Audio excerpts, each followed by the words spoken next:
안녕하세요. 여러분은 여러분의 내면에 어떤 아이가 있으신가요? 안녕하세요. 물리 마음 공부하는 엄마입니다. 저는 마음 공부 초반에 내면 아이 치유 무의식 정화를 많이 했었거든요. 그러면서 굉장히 커다란 효과를 많이 봤었어요. 그리고 나서 마음 공부가 깊어짐에 따라서 무아 체험, 또 견성 체험 그런 걸 하게 되면서 조금 더 깊이 마음 공부를 했던 것 같습니다. 그런데 제가 거울 명상을 하게 되면서 다시 내면 아이 치유 무의식 정화에 관심이 가졌어요. 왜냐하면 저의 경험상 그냥 한 번에 깨어나거나 한 번에 깨닫거나 그러실 수도 있겠지만 저의 경험상 무의식 정화, 내면 아이 치유는 과정이거든요. 그래서 마음 공부를 처음 시작하신 분들이나 아니면 아직 무의식 정화, 내면 아이 치유를 안 해보신 분들은 해보시면 굉장히 좋을 것 같아요.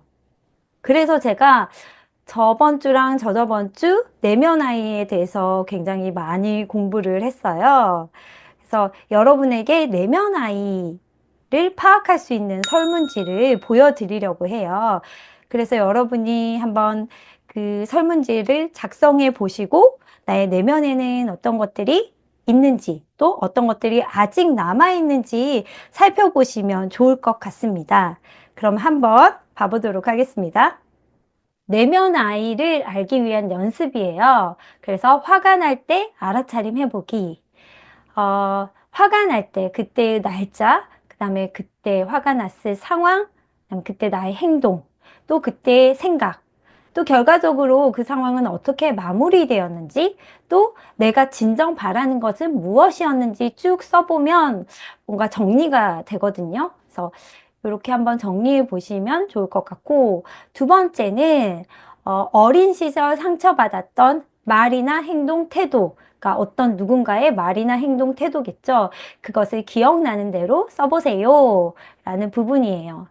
그러면 그 기억을 바탕으로 제가 살고 있잖아요, 우리들이. 그러면 이쪽 편에는 내가 받았던 말이나 행동, 태도로 인해 지금 나에게 미치는 영향이 무엇인지 써보는 거예요. 그리고 역할에 대한 어려움과 인간관계에 대한 어려움. 그러니까 지금 어떤 역할을 하고 계시잖아요. 저는 엄마로서의 육아를 하고 있는 거죠. 그래서 그런 역할을 하고 있는데 거기서 어려움이 있다면 어떤 어려움인가? 또 이쪽은 인간관계. 그러니까 어려움이 있는데 인간관계에 대한 어려움이 있다면 특히 어떤 사람이 어렵고 힘든가요를 물어보는 문항이고 또 그거에 대한 대답을 해볼 수 있어요. 근데 저 같은 경우는 집착하는 사람들이 어렵고 힘들더라고요. 그래서 생각을 해봤더니 그 다음에 어린 시절 그러니까 24개월까지 기억나는 일이 있다면 적어보세요. 기억나지 않다면 타인의 도움을 받아서 적어도 됩니다. 그러니까 기억이 거의 나지 않겠죠. 그래서 저 같은 경우는 저희 엄마한테 물어봤을 때 저희 엄마가 제가 아들일 줄 알았는데 딸이었다 하시더라고요. 근데 너를 낳아서 너무 다행이고 좋아라고 이제 끝에 마무리를 하셨는데 그래서 제가 상처가 좀 깊지 않는지도 몰라요. 근데 어쨌든 엄마가 저를 낳으셨을 때 굉장히 실망을 하셨겠다라는 생각이 저한테 있겠죠. 그래서 그 부분을 적어 보았어요. 그리고 만 6세까지 기억나는 일이 있다면 적어 보세요. 만 6세까지도 기억나는 일이 없을 거 아니에요. 많이. 그러면 이제 타인이 그때의 기억이 어땠어? 라고 이야기를 해주면 그걸 적으면 됩니다.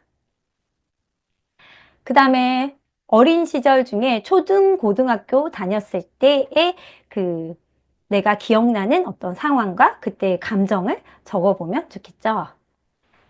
그리고 이것은 감정일지예요. 그래서 일기처럼 매일 날짜를 적고 어떤 상황이었는데 그때 나의 신체적인 반응은 어땠고 그때 나의 생각, 또 행동, 감정. 근데 그 상황이 어떻게 되었으면 바랬는지까지 적어보는 거예요. 그래서 이거는 하루하루 좀 특정한 상황에 대한 나의 그 기억들을 정리하는 걸로 해보면 좋을 것 같습니다. 그 다음에 나의 경계. 그러니까 내가 가장 힘든 일은? 그리고 그 이유는 무엇이고, 그렇다면 궁극적으로 내가 바라는 점은? 또 내가 할 수 있는 일은 무엇인가? 그러니까 나의 경계들을 한번 살펴보는 거예요. 그 다음에 실패. 그러니까 내가 실패했던 경험, 또 그 실패를 이겨냈던 건 어떻게 이겨냈는지, 그 이겨내지 않아도 돼요. 그러니까 어쨌든 실패가 어떤 결과로 끝났는지에 대한 걸 적어보고, 또 미래는 어땠으면 좋겠는지 적어보면 좋을 것 같습니다. 이 부분이 중요한데요. 내면 아이 재양육. 사실은 저희가 특정한 상황이 있을 때 그때 내면 아이의 생각과 감정이 있잖아요. 근데 그 아이가 생각하는 감정을 수용을 해주고 또 그거를 다각적으로 살펴보면 그 아이만의 생각일 수도 있고 또 그 생각을 계속하다 보면 이 내면 아이는 상처투성으로 계속 자랄 수밖에 없거든요. 그래서 그것을 치유해주고 재양육하는 과정이 필요해요. 그래서 저 같은 경우는 외할머니가 저를 별로 안 좋아했다는 생각을 많이 하거든요. 왜냐하면 이제 저희 언니는 굉장히 착하게 생겼고 저는 좀 평범하게 생겼었어요. 그래서 저희 언니는 무엇을 해도 착한 아이라고 생각을 하셨고 저는 나쁜 아이라고 딱 간주를 하신 경향이 있으셨거든요. 그래서 외할머니한테 사랑받고 싶다라는 생각을 진짜 많이 했어요. 그래서 제가 기억나는 게 그 미역국을 외할머니한테 잘 보이려고 끓이는데 미역국 요만큼 넣고 끓여도 이렇게 되잖아요. 되게 진짜 한 솥의 미역국을 제가 끓인 거예요.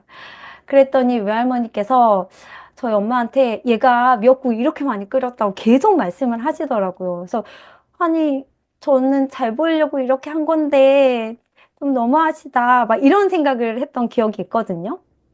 그리고 외할머니가 나를 좋아하게끔 아무리 노력해도 그게 잘 되지가 않았어요. 그래서 굉장히 좀 속상하기도 하고 허탈하기도 하고 했던 것 같아요.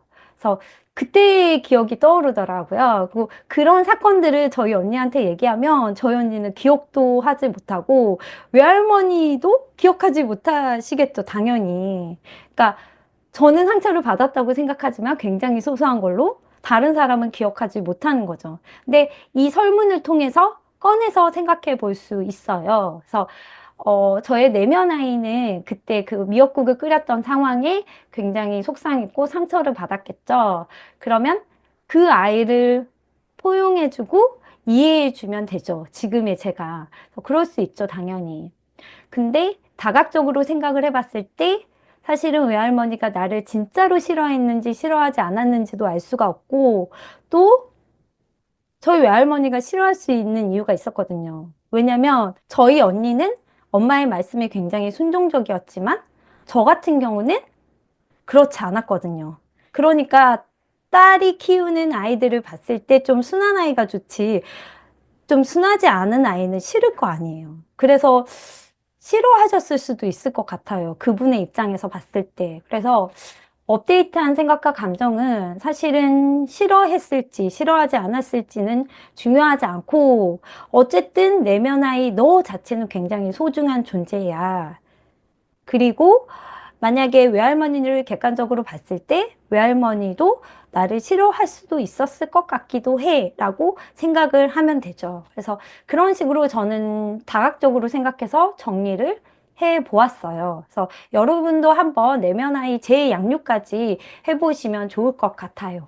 네, 여기까지 제가 내면 아이 설문지를 작성을 해서 제가 한번 해보고 또 여러분에게 보여드렸어요. 그래서 혼자 하시기 조금 힘드신다 싶으면 제 밴드에 오시거나 아니면 제 블로그에 댓글, 비밀 댓글도 됩니다. 댓글을 다셔서 좀 도와주세요 하시면 좋을 것 같습니다. 그러니까 내 내면 아이를 잘 파악해야지 내가 앞으로 어떻게 그 내면 아이를 다룰지도 어떤 방법이 나오거든요. 여러분이 한번 내면 아이 설문지를 해보시는 것도 좋을 것 같습니다. 저는 추천합니다. 네. 여기까지 제가 드리고 싶은 말이었습니다. 시청해 주셔서 감사합니다.